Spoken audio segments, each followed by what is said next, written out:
Great. I'll begin my time on my first word. I stand on the firmest of affirmation that given that a trade-off is required, this House believes that history education in post-authoritarian societies should focus on reconciliation at the cost of truth. We define this House as a rational actor and the weighing mechanism as net benefits to that society with a focus on staying in and increasing their democracy. And then we define a post-authoritarian society as a society that has transitioned from an authoritarian regime to a more democratic form of government. For example, Bangladesh is a good recent example. And then some framing. First, we say that the motion stipulates a trade-off. This means that while it might not be all or nothing on either side, it's not all, reconciliation or all truth on their side. There is the focusing on truth will come at the expense of reconciliation or vice versa. I think this is pretty obvious in the motion. Second, we are not advocating for covering up history or making it inaccessible. It still exists for people to learn. But when we are transitioning our education in this post-authoritarian regime, we are considering what we should teach people in like a high school history class. We're thinking about what education the government has control over, and that is like high school and under education. So we're thinking about what are we teaching at that point in the life. We don't think they're like going back and erasing all the history. So then third, it is possible for people to learn about the in-depth facts of the history later in life, i.e. in college or if they go abroad or to a private college and they have time to research what they want. What we are advocating for is setting a baseline level of understanding of reconciliation first in the education that the government has control over. So what are the goals of this society? Let's do some incentives analysis. First is to increase and hold on to democracy. This is a post-authoritarian society, and we can assume that as they are making this new curriculum now, we're deciding what to teach. The shift probably was recent. It's probably is a recent shift from authoritarian to post-authoritarian. So they want to increase and hold on to democracy. Second is to unite society. The shift from an authoritarian to a democratic government is often not an easy one and can take the form of war, splitting up nations, etc. This means that a huge goal of the society is to reunite people so that that conflict does not break out again as they are trying to rebuild. And then an observation is that post-authoritarian countries, especially those that transitioned recently, have a tendency to relapse into violence and authoritarianism. Why does this happen? Because people have unhealed wounds and lots of resentment. This often leads to civil war. We see this happening in history, and it just like logically makes sense. Okay, so our first contention is on social stability. Subpoint A, many post-authoritarian states are vulnerable to uprising and anti-democratic movements and violence. Why? I kind of went over this at the beginning, but just to reiterate, one, people have wounds from the authoritarian period of the country. Second, those who supported the authoritarian regime still have grudges and still exist. They're not wiped out. Third, democracy is often not well entrenched. It is either relatively new democracy or not even a full democracy yet. The traditions, norms, and values are not instilled yet in public discourse and conduct. The authoritarian values are still widespread, and the people who support it still probably have some amount of power, still probably have some amount of influence.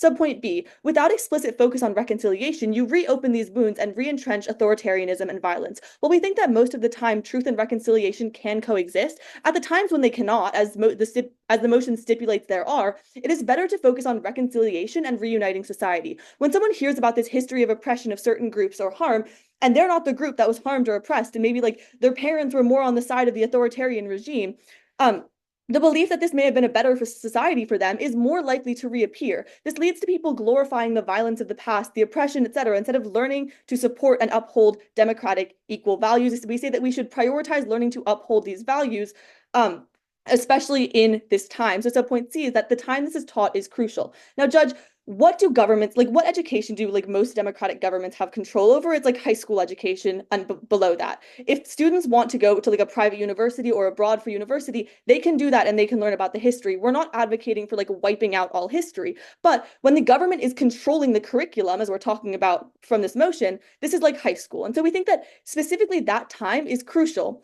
to learn about reconciliation.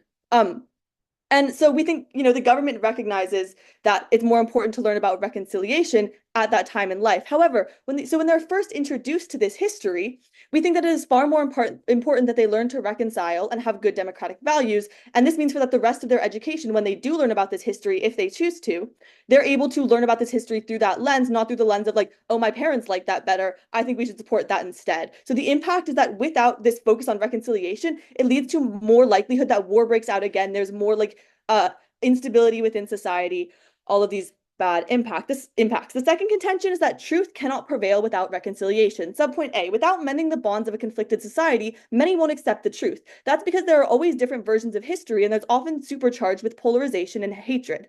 Because of that, people feel that that what schools preach as truth is just being leveraged to blame them or minimize the harms of history. So even if you think like truth should trump all of this and they should just say what the truth is, that truth isn't going to be seen as truth until we like get reconciliation first. People are just going to see it as like propaganda.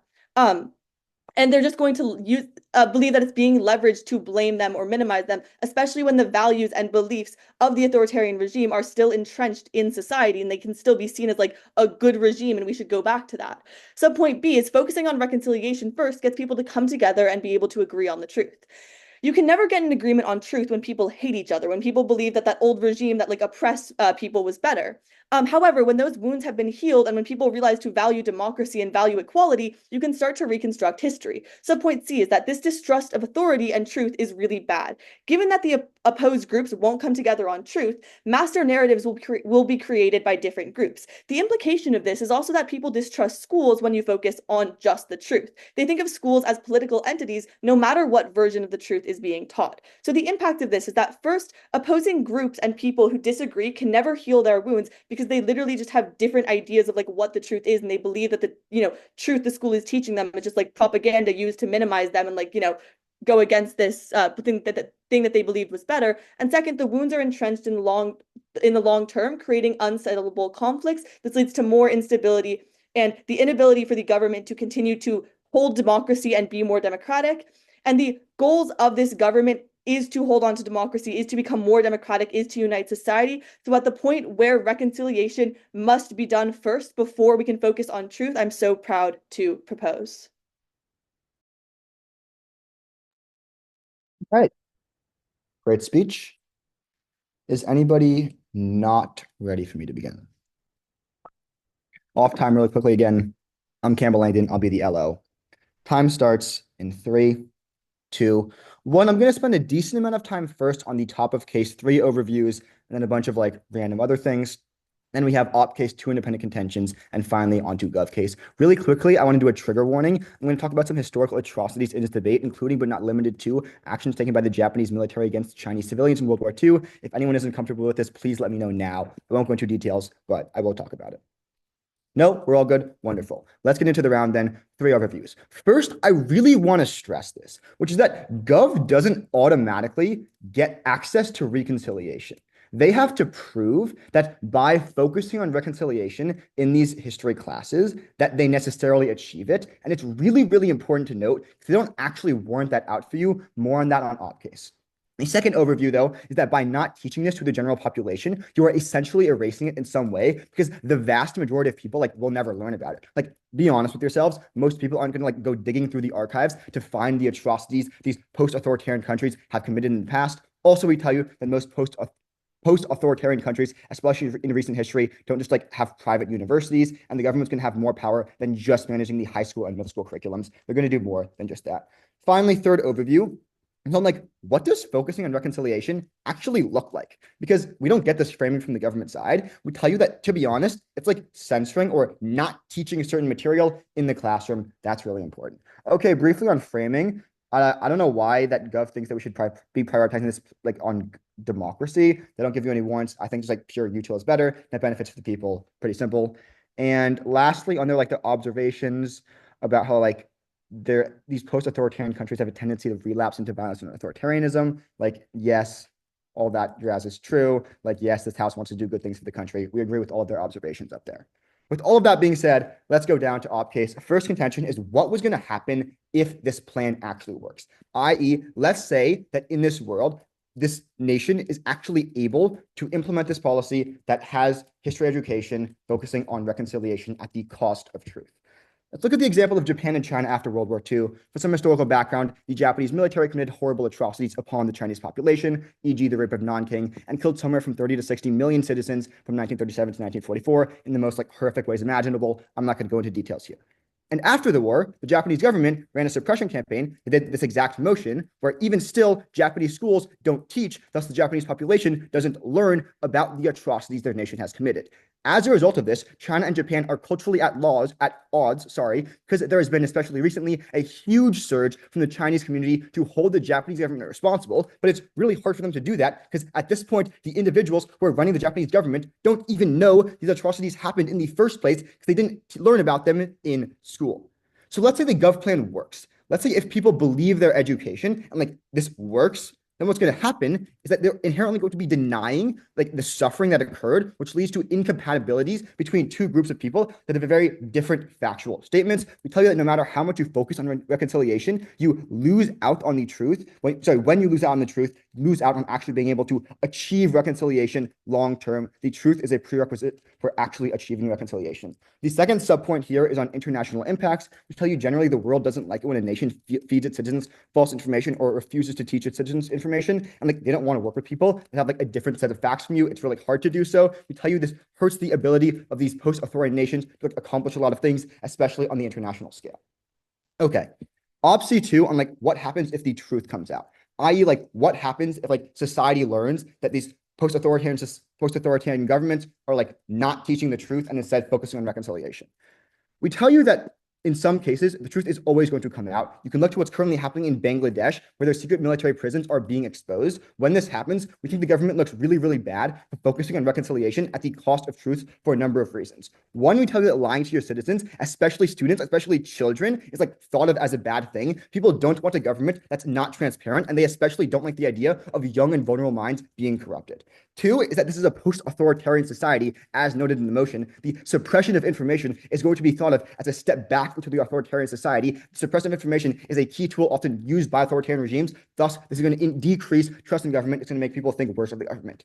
Three, that like things that get covered up in order to create reconciliation are probably things that had a huge negative impact on people. Look to the C1 example of the rape of Nanking. So the people / victims related to these incidents are going to have extra reason not to trust the government, thus thereby once again making reconciliation impossible. Fourth and finally, we think that like trusting the government is really, really important. We think that especially in these post-authoritarian societies, there's oftentimes a lot of civic unrest in the transition between governments. This could form into an uprising or protest movement at any point if people begin to feel dissatisfied with with the government. We tell you the three main things. One, violence is really, really bad. Two, it's like really bad for the economy. If people are dying, the government collapses. And three, crime increases. All of these pretty standard negative impacts.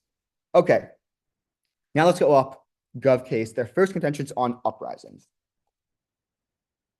Three responses.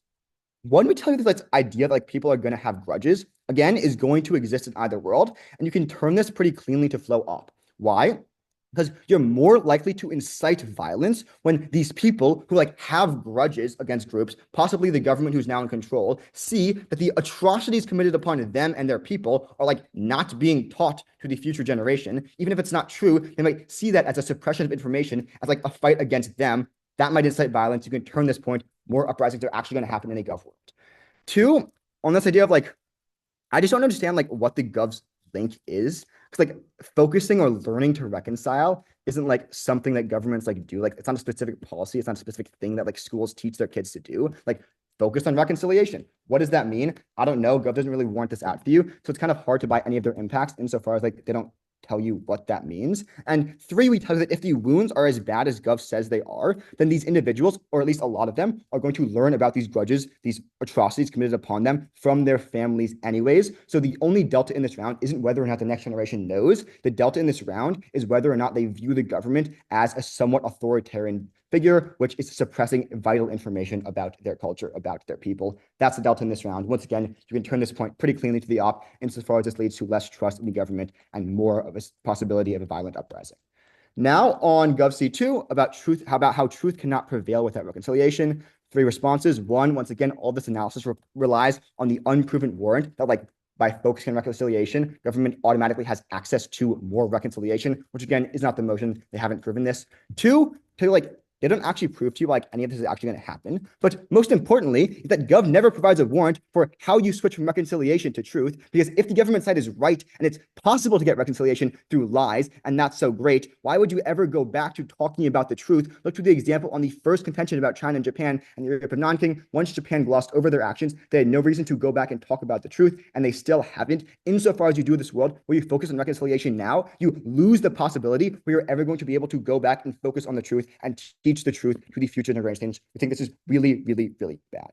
At the end of the day, what are the key clashes? What are the key points? Alrighty, let me just try to make this as clear as possible. I think the most important thing to note is that the entirety of Gov case relies on the analysis that by focusing on reconciliation in like history classes, basically, that this is inherently always going to lead to more reconciliation between groups. But the op advocacy is that in order to truly have reconciliation, you must first teach the truth. You must have groups that agree upon the facts. Insofar as the opposition world is the only world with a path to do so, I could not be prouder to oppose and urge you to vote op. Thank you. Right, awesome. My name is Jacob Goldman. I'll be the second speaker for the government. Let's start on this top of case where my opponents give you a couple of responses. First, my opponents told you, let's see where it is. First, my opponents told you that we on government don't get access to reconciliation. By default, we must prove it. This is true, and I'll prove that to you.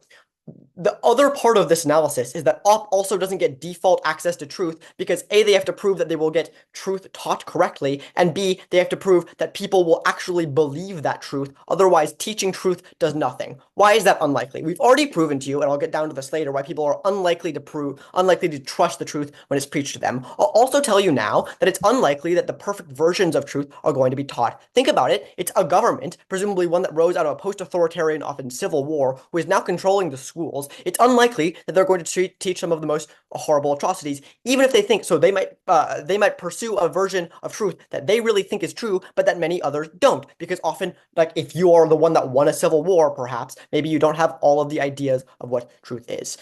Therefore, it's unlikely that you get perfect access to truth. On our side, we're going to give you warrants about why reconciliation makes this more possible. The second thing they tell you is that by not teaching about truth, you erase it because the majority of people won't learn about it. We think that historians do eventually spread correct narratives, but we're happy to concede that at some point there is like more focus on reconciliation than truth. That's what we're going to defend. Then they tell you that reconciliation is going to look like censorship. To be clear, we are not, and I'll get to this later on the example, we are not censoring truth. At no point are we trying to suppress what actually happened. We're not taking documents away. What we're doing is in schools focusing on reconciliation. What does that look like? It probably looks like trying to figure out how we got to this like peaceful government in the first place. It's seeing how other groups got into peaceful government. It's making your history class very much a social studies class about how we can mend our wounds. It's understanding how people understand like what happened to them and mending those types of wounds. That's what it looks like. I'll take a POI, sure. Yeah, so the motion tells you that a trade-off is required. So doesn't this mean that all the examples you're giving are kind of framed out of the motion? Not at all. I'm happy. So we're going to teach some truth. We're not going to teach all of the truth, but we're going to focus on reconciliation. So there are some parts that are not being told to you in school. There are some details that you're not going to analyze as much on our side, and that's fine. It doesn't open wounds, and it focuses on reconciliation. Sorry? The knowledge still exists. Yeah, the knowledge is going to exist anyway. All right, let's go to the first contention from the opposition. They tell you that if the reconciliation works, that's going to be bad. They give you the example of Japan and China. Three differences. First, we aren't running a suppression campaign. Nowhere in the Gov was a suppression campaign. We're focusing on certain ideas. The other ideas are out there, and I'll point out to you that later in Campbell's speech, he tells you that people are going to get the truth regardless. Second, there was not reconciliation focused on in this example. Like, absolutely there wasn't. What we're doing is explicit reconciliation in schools to try to bring especially young kids together to understand one common conception of the truth, to understand how we can move forward. That was not done. What was done was we were right, they were wrong, like, stay strong. Third, we're still giving like broad truths to some extent because we think that's necessary for reconciliation. A war happened, some people were targeted, or maybe not getting into the details of exactly who was killed where. Okay. Then my opponents told you on this first contention that when you lose the truth, you will lose the ability to reconcile. This was never warranted. I'm not sure why this is true. I think especially when you're dealing with like young kids in like middle schools or high schools, you can get people to love each other without like all of the details of truth. And I think a history class can be well run to, you know, focus on reconciliation and not necessarily those details of truth. I think you can tell people that they should love each other because they are both humans, because they don't want violence. I think you can absolutely get reconciliation without explicit focus on truth. Second contention from the opposition, we heard about what happens if the truth comes first. Okay, four things. First, they told you lying to children is bad because people will hate the government. Okay, but people will hate the government a lot more if you focus on truths that people just simply will not accept because they see them as being leverage. But also, people will hate the government if they're never reconciled. So maybe you're giving me a fact, and man, that fact makes me pissed off at the government or pissed off at my neighbor, and that makes people reopen those wounds. That does nothing to actually solve the core problem, which is that people have grudges against each other. When you have those grudges and you don't work to mend them, that will lead to violence because people have serious wounds that come from violence, and violence will get more violence until you actually act to stop it. Then they told you about post-authoritarian states and the suppression of info is seen as a step back. Again, we aren't suppressing information. On their fourth, they tell you there's going to be less trust in government and more civic unrest. Again, there's less trust in government when people trust their community to teach them truth more than they trust the schools to teach them truth because they think that the truth or the government's version of truth is just being leveraged against them. Onto the government case. We gave you two contentions. First contention on social stability. They gave you three responses. First, grudges exist in either world, and you're more likely to incite violence when people are like angry because they're not seeing the atrocities committed. Okay, this concedes too much. If groups have grudges no matter what, and those grudges are real, and they're incredibly emotional, and they're about maybe the death of a family member, and you're really mad about that, unless you take active steps to reconcile, violence will happen regardless. This is a post-authoritarian state. A lot of violence happened. A lot of oppression happened. There is a reason why so many of these countries essentially relapsed into violence, because these grudges are there and they're not going away unless you take active steps. So just teaching the truth maintains these grudges. You're going to get violence. Second, my opponents told you that governments don't teach to focus on reconciliation. Governments don't teach focus on reconciliation, and they say, like, what does this really look like? We'll tell you that we'll have history classes focused on the way that peaceful government was created, how other countries created peace, how we can create peace in the future, etc. It's probably looked a lot like a social studies curriculum integrated into a history curriculum. Third, they tell you if these wounds are so bad, then people will learn about the atrocities from their families anyway. My opponents are conceding here that some degree of truth, the minutia, the details, happens regardless, which means they don't get to claim impacts about why people will never learn about the truth. But what we're happy to do in schools when people are united is try to reconcile so that given those facts, they can also have reconciliation with their families, with the people around them.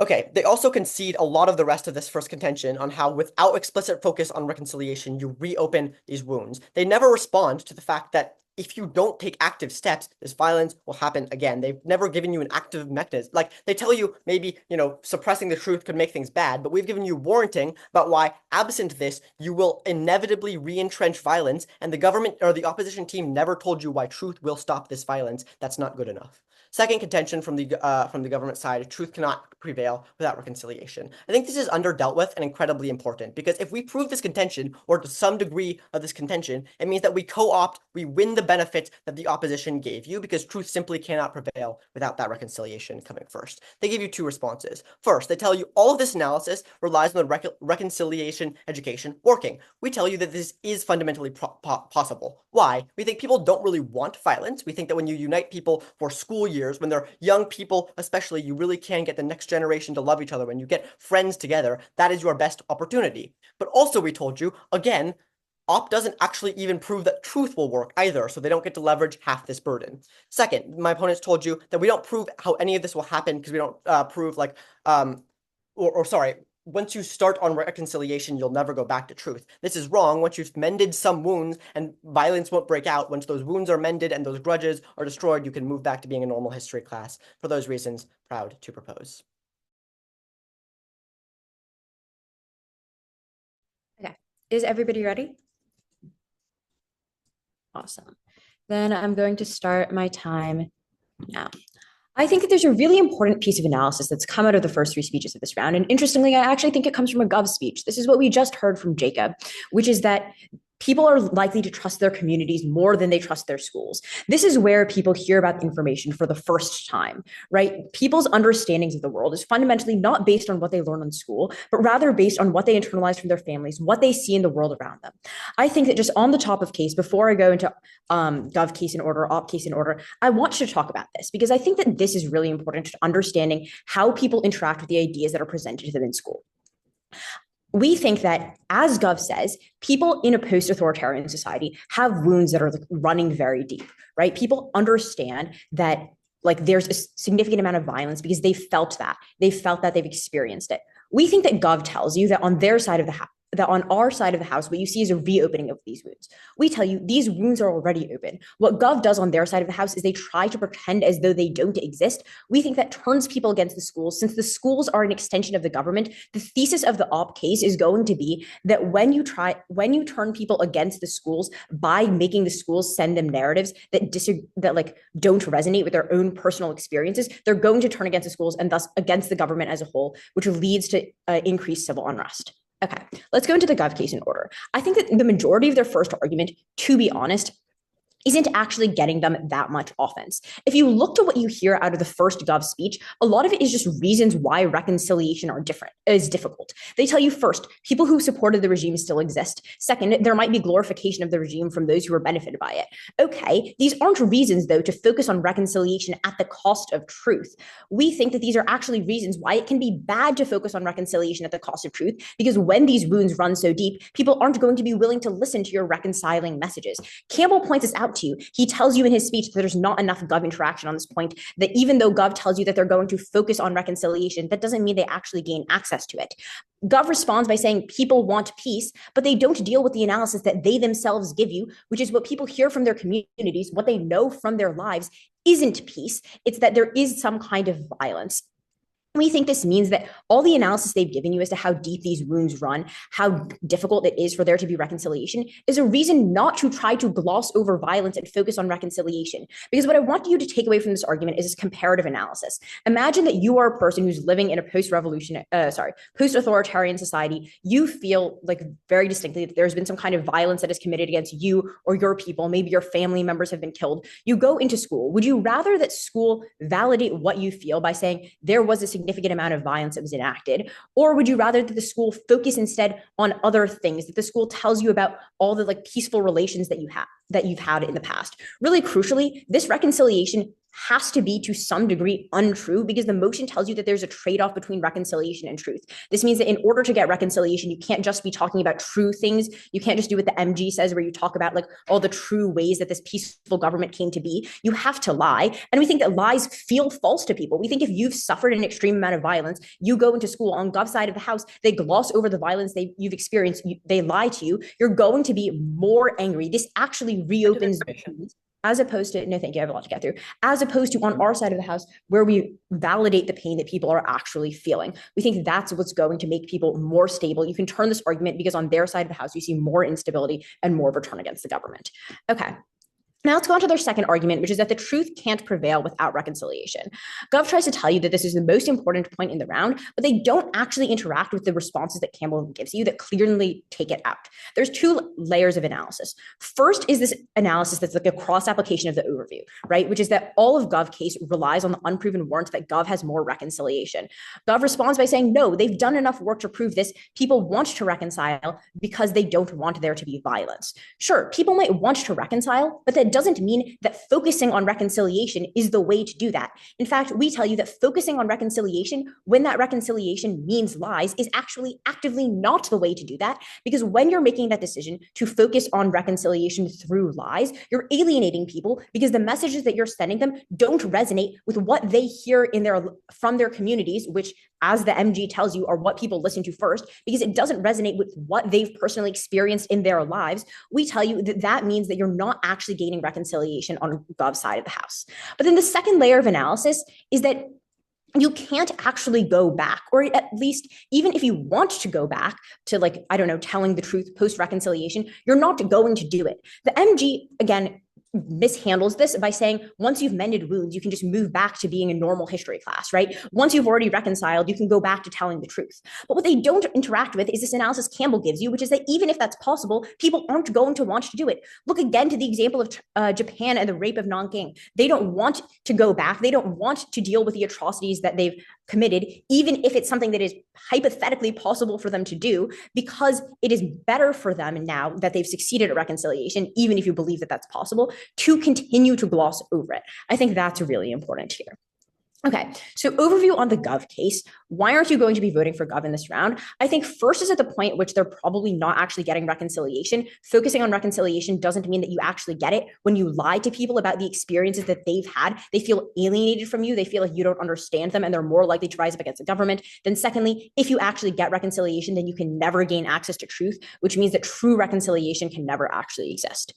You're not going to be voting Gov on these reasons. Now let's go on to op case. Why can you flow clean through everything we tell you here? On our first argument here about like what happens if this works, what happens if you have successful reconciliation, Gov responds just with these like kind of glancing responses that don't actually interact with like the material of the argument. First, they tell you that you're not running a suppression campaign. Okay, Gov can't feel that this is true because this is a like believes that motion and not a would motion. It's entirely possible that governments would choose to run suppression campaigns. They have done so in the past. There's no reason to think that they might not do so in the future. They can't just tell you that that doesn't exist. And secondly, they tell you that in Japan there was no focus on reconciliation. That's not true. What Japan did in their schools was to gloss over the conflict and to act as though it hadn't happened in the service of reconciliation between Japan and China. We tell you this is exactly what the Gov advocacy would be. For that reason, that's actively bad. Okay. And finally, they tell you that you can get people to love each other without the details of truth. In middle school, right? Because people are like blank slates and what they want to have is love. Once again, I would ask you to like look to the overview that I gave you, which is once again, people aren't blank slates when they show up in middle school with their history textbooks ready to learn. People still bear the scars of their past. They still know about the violence that's been enacted on them in the past. People aren't showing up just ready to love each other. They still know that this violence existed. And so when the schools gloss over that violence, when maybe, I don't know, someone's mother or someone's father was killed in conflict, they're going to check out of the school. They're not going to like it. They're perhaps going to turn against the government who is, I don't know, like disseminating this information through schools. We think that's actively going to be bad. Yeah, I mean, this is mainly like what the C2 is. I think you're extending this. This is probably the cleanest place for you to vote off in this round because both sides agree that reconciliation, even if you focus on it, is really, really difficult. We think insofar as in the vast majority of cases, it's going to be difficult for you to reconcile. You're not going to want to have the government focusing on lying to people in service of that because in an already unstable society, people are going to hate the government for telling them things that don't resonate with their personal experience. I think that this is like the key point to take away in this round, right? Again, lying to citizens is thought of as a bad thing. It's going to be seen as like a remnant of authoritarianism. The things that get covered up in order to create reconciliation are oftentimes going to be people's personal pains and traumas. They're going to feel upset. They're going to turn against the government. Insofar as Gov doesn't actually prove that they get reconciliation, and insofar as the mechanisms that they use to try to create reconciliation are actively harmful, couldn't be prouder to oppose. Thank you. All right, wonderful. Is anybody not ready for me to start? Wonderful. Time starts in 3, 2, 1. I think it's really interesting that the government side in this round does their very best to not actually defend their side, and in doing so, loses the round. This round's gotten a little bit messy. I'm going to try to go through key clarifications, classes, and then ballots for opposition, and get really clear to you judges why you should always be voting opposition at the end of the day. Okay, let's talk about clarifications. What is the government advocacy? Jacob tells us in his speech that the idea of like focusing on like reconciliation is going to be like teaching about peaceful things and teaching about how like peaceful nations have come into pass. But that can't be their advocacy because the motion states that inherently by focusing on reconciliation, you have to lose some ability to tell the truth. You have to tell some lies. That's what the motion says. Gov has to defend that they lose out on telling the truth. They don't do this, and thus like they don't have access to any of their impacts insofar as they're not actually supporting the side of the motion they're supposed to be supporting. That's what gov advocacy is. Let's move on to the second key clarification about like in general, this idea of like suppressing information, like what does it look like? Again, as we say, Gov has to defend that in some way, shape, or form, they are going to be teaching untrue information insofar as the motion says they lose out. It's an inherent ability to lose out on some degree to like telling the truth. So, and the Gov response here is that like they aren't going to do this and like all that kind of stuff. Let's say you buy Gov's response. Let's say for a second you buy that the governments are going to find a way to focus on reconciliation, ignoring the motion, and still not suppress any information, still not tell any lies. We tell you it still doesn't matter because, as I told you in my first speech, and it wasn't responded to, if people think you're suppressing information by not teaching it at schools, especially if you're teaching false information, then all of our impacts still happen. This goes clean dropped by the MG. It's too late for the PMR to make a response. Okay, key clashes, one reconciliation. Zoe does a brilliant job dealing with this, so I'm gonna go over this really fast because she does an amazing job. You could look back on your flow to what she said. She tells you that Gov gets no access to reconciliation because their entire plan is that schools are going to teach about peaceful nations and thus everybody is one who want peace. But they don't deal with their own analysis about how people are inherently going to think first and learn first through their communities, through their families, and thus they're going to think these schools they're not going to agree with the school. They're not going to want peace because they feel the grudges so deeply within them. This is analysis we got from the first government speech. Insofar as people so deeply feel their grudges, they're never actually going to want to participate in the focus for reconciliation. Thus, Gov has literally no access to any of their impacts. Let's look on the op side though. What we tell you is that in order to have reconciliation, you must first have a number of facts that people agree on. People must know the truth. Otherwise, you won't be able to reconcile with them. Pretty simply, you can't have a discussion with somebody if you don't agree on the same facts. Again, this analysis isn't responded to. The response is that you can get people to love each other without details of the truth, but that's not the point. The point is that for societies and for groups to eventually actually reconcile, to actually have peaceful negotiations, is that people have to first agree upon the facts and not believe false statements, not have a divide in their factual beliefs. Otherwise, reconciliation can never happen. Again, that's the analysis I provide you in my first speech. It never gets responded to. Flow that through to op. That's a clean place to vote. Second, on the truth coming out, I just responded to this in the clarifications. Cross-apply what I just told you there, cross-apply what Zoe told you. People inherently are going to think the government is going to be suppressing information in some way, shape, or form, whether or not they actually are. We think they probably are, but either way, it doesn't matter. It's going to be really bad. Decrease trust in government, possible uprisings. They're going to think the nation's a remnant of the authoritarian regime. It's going to be really, really bad. Now let's go gov case. Let's think about uprisings, because this is one of their main points, is that people are going to uprise. But again, they don't respond to any of Zoe's analysis. Cross-apply it all here. People are not going to do this because you are taught information at school. If anything, turn this point to op. And now, what is the single cleanest place to vote op? Probably the cleanest place to vote op is off suppressing information. Because the fact of the matter is, the government will be inherently telling lies. Gov has to defend that. And even if you don't buy that, even if they don't, people will think that. Insofar as that's the case, uprisings may happen. Insofar as that's the case, political violence is more likely. In order to prevent all of these, in order for a better world, I could not be prouder to urge you to vote op. Thank you. Okay, is everyone ready? I'll begin my time now. At the point where having a society is more important than truth, and at the point where you cannot have truth when you do not have a society, I am so proud to propose. So first on just talking about what does this motion look like? What does our side look like? Nowhere do we say that we are suppressing, censoring, taking away the information from access. But at the point where governments have to choose what to teach in school, we are prioritizing reconciliation. Not prioritizing truth is not equated to flat out lying, saying this didn't happen. Even the examples that they themselves give you are about glossing over and not focusing on the information. We say that's more likely what this is going to look like. Don't buy that this is flat out lying. If someone wants to go out and learn about the history themselves or in college, that's fine. People are not going to think that the government is censoring them because that's simply not the advocacy. It's at the point where they're deciding what to teach and they're teaching about this one thing instead of another. That's even the example that they give you. What OP needed to do in their speeches was prove that truth leads to a stronger, more democratic society. At the point where they have not proved this, and on their side, people get straight facts and then their values are fragmented because they get their values from their families who have scars from the authoritarian regime. How they view this truth is going to oppose how others view it. This leads to more disagreement and fighting, which destroys any impacts they have because their society is no longer going to exist. It's not going to be post-authoritarian.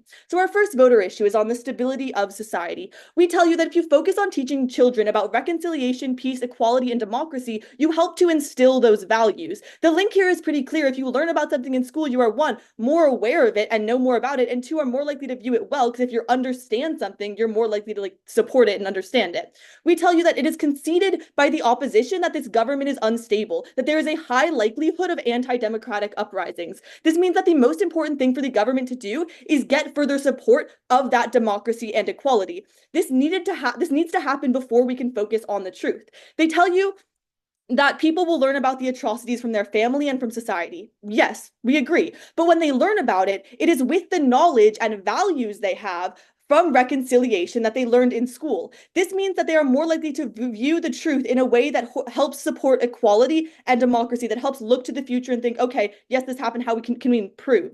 The difference is that in their world, they learn the facts in school, but how they view it is completely dependent on what their family and community values are. This means that there is more disagreement, more violence, and more uprisings because the democratic equality values are not instilled. On our side, when they learn about the facts and atrocities, when they learn about the facts and atrocities from their family, they view it through the values of reconciliation, equality, and moving towards a better future.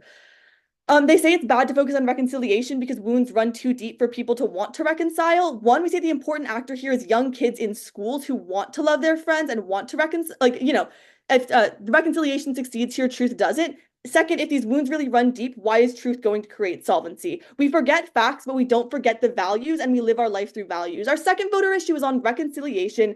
Education is a prerequisite to truth. A really, really important thing that the opposition never responded to is that people have different views of the truth.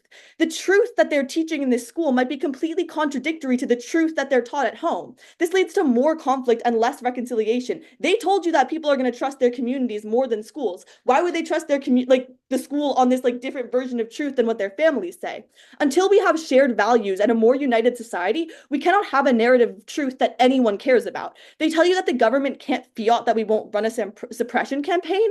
Nowhere in this motion does it talk about a suppression campaign. It talks about the history curriculum and what we teach versus what we don't. It's not straight out censorship. It's talking about what do we teach in school versus what do we not teach in school. I think not teaching it counts as not focusing on the truth.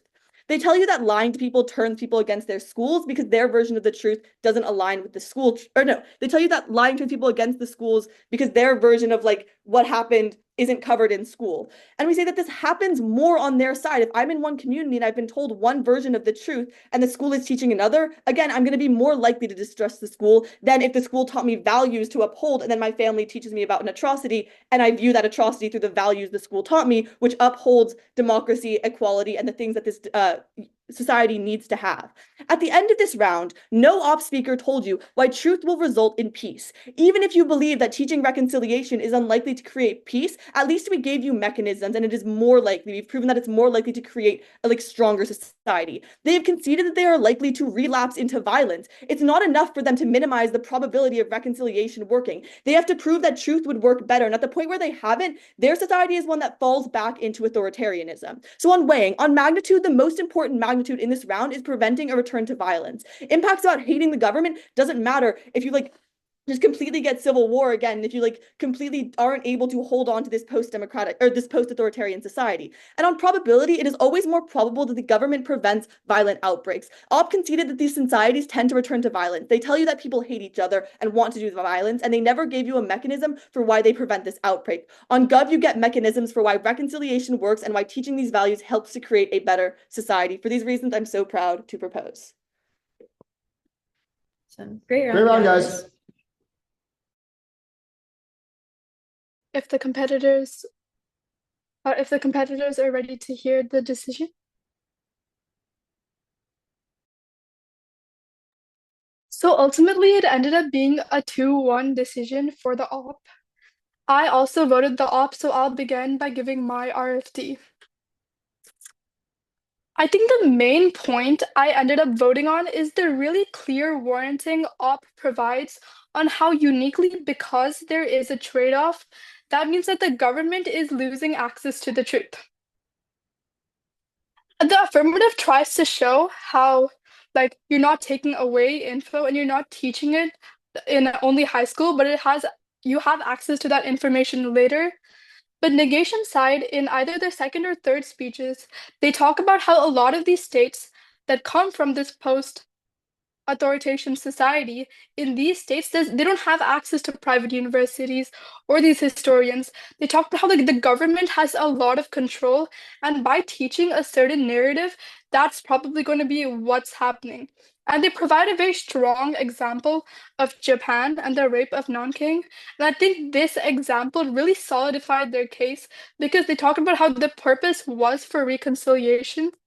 although there is ink on their case on the Gov side showing how this wasn't a case of reconciliation, this was a case of glossing over, the Gov then concedes that they are glossing over information, so there is some sort of suppression. This was one point that I feel like Gov could have done a better job of turning this around. Looking at Gov's contention one, stability, I end up giving this to the negation side because the negation's warranting on how like completely different sides of truth or like plain out lies will cause people to feel like really angry and have deep distrust for the government. The Gov side tries to say how there will be different versions of truth, but the side tells you that like outright lies are worse. Now, if I look at contention two, I feel this was the strongest point on the affirmation side of this debate on how there's like slightly different versions of truth. But I think this, like the negation side, does a good job of rebutting this. I had one other comment to say. Yeah, so ultimately the main point I ended up voting on was the fact that like in affirmatives world, there's like less stability and a higher chance of it going back into like a higher chance of government distrust and uprisings. But overall, I think this was a really close round, and it really came down to the nuance of how negation stressed it was uniquely a trade-off. And yeah, but overall, this was a super close round, and it was very hard to make this decision.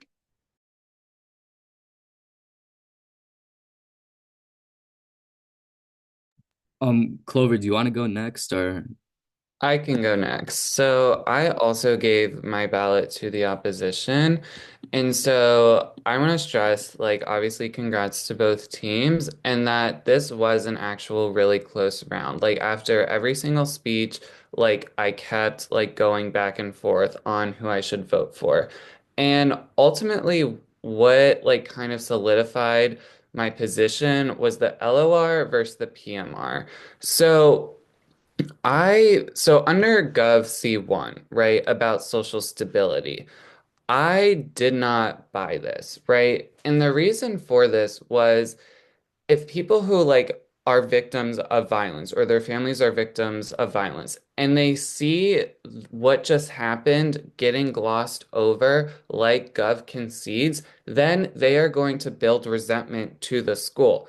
And now what happens when many people are building this resentment to the schools? Like they naturally feel angry, right? And then like Op could have expanded that they bring that anger home and that there's still so much unkept anger and that just flourishes into violence, right?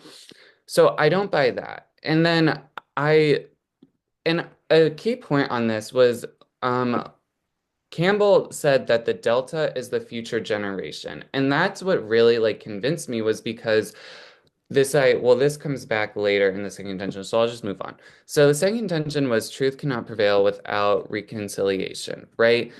And I don't buy this either because Op's really good response was, well, if you're neglecting some aspect of truth to further reconciliation and that's working great, why would you turn back to the truth?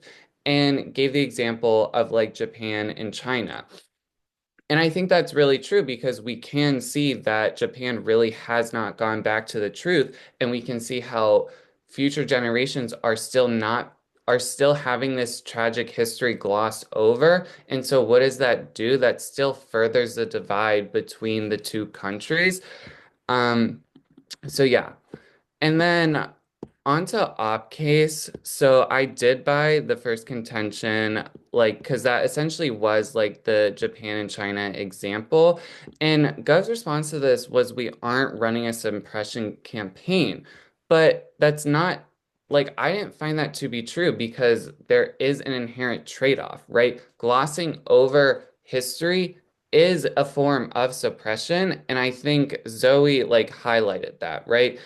And I think the other gov response to this was you can get like impressionable kids to love each other. And I think Zoe also pointed out that middle school, high school, these kids aren't blank slates, right? They have what they're thinking for themselves, but from their parents. Like they still have all this anger, all this resentment. And so like nothing's actually like happening. Everything's still divided, and that can just lead to even more instability, right?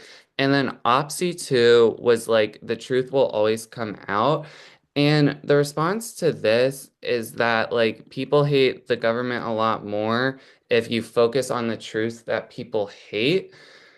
And I didn't see that. And what made it a clean op was that reconciliation is difficult. And so not like you're not going to want the government to focus on lying in order to achieve that, just because lying to citizens is reminiscent of authoritarianism, right? If the government is seen as lying to its citizens, that enrages like if the government is seen as indoctrinating their children with this like glossed over history, then all the adults are going to see that as like more authoritarianism. And, that can lead to more uprisings. And so, really, but so then it really came down to like Campbell's voters of reconciliation and how the entire Gov plan is teaching how peace can happen, right? But that's a complete slap into the face to students who've like just have been like who have just had family members like absolutely died, right? And so like then that angry child is going to go back to their angry home, and then that angry home just breeds even more resentment, right? And so I do agree with the other judge that the main reason I voted for op was this unique trade-off with truth, and that Gov conceded that you are glossing over history, and I think op was able to say that glossing over this history just creates more resentment, see Japan and China. So yeah, that was kind of my general thoughts, but I kept just going for general feedback. Like everyone was talking really fast on like really important things. And so a lot of things were lost in like the two member speeches just because I couldn't understand where you were or what exactly you were saying. So slowed down a bit. But yeah, that's kind of my, yeah. Okay, awesome. So I actually voted Gov. And so for me, the main idea that I obtained from this round is that there exists multiple truths, whether that be the truth people derive from their communities or the truth people derive from the schools and I guess like the broader ideological state apparatus. And for me, the opposition never does enough work to explain to me why, in the absence of a curriculum focusing on reconciliation and rather truth, why backlash wouldn't exist against the state's truth, like the truth they're teaching in their schools. And Berkeley tells me pretty clearly that the truth that they're learning in school might be completely different from their family's truth. So with that, a lot of the office opposition gets on the government case on backlash sort of just becomes non-unique. And like I end up extending a lot of the arguments on how reconciliation prevents authoritarian backsliding and how like I don't know kids will love each other. So I mean that's just how I ended up with my decision. But like overall, it was a great debate. All right, thanks.